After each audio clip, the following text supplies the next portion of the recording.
If you put me in a box, it'll be a very heavy cross for you to carry on your lifelong journey. The process of writing, it can be so soothing, it can be eye-opening. Micaëlle Marcial, the Caribbean Nightingale, found her love for words and poetry in Haiti as a teenager. As her path unfolded, it led her to the U.S., where her passion for writing continued. I'm not your shiny toy, though I'm here to bring Black joy.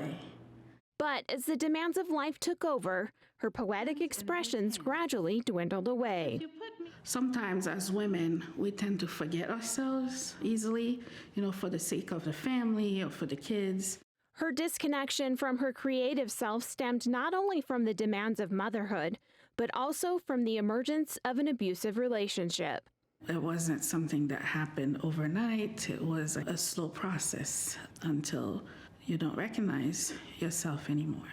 Micaëlle says she felt very isolated and believed her voice would be unheard by those around her. I remember thinking clearly, who would believe that so-and-so is being verbally abusive to me or hit me at one time? Who would believe that? I didn't feel the support, so I was like, okay, then maybe I'll just stick it, make it work. Unfortunately, she says it was a heart-wrenching tragedy that served as her wake-up call. When my youngest daughter passed away in her sleep, it gave me a new perspective on life. And I remember thinking, I don't have to put up with this anymore. Life is not meant to be this hard. I'm not going to fit in it just because it's lit in it. Micaëlle found solace in poetry once again, using its power to navigate the challenging times, including breaking free from an unhealthy relationship. That's a way that my brain could cope with that heavy loss and grief. I'm not a toy you can play with. And it helped me open up to myself to the point where I could open up to a professional therapist, a counselor. Poetry helped me get there. Now a published author, poet, and skilled cook, Micaëlle's aspirations are to help others who may be struggling with their own challenges. Her upcoming venture, Poetry on Main, is set to open this summer, and it's a unique gift shop and poetry lounge that aims to showcase BIPOC and LGBTQ artists and artisans.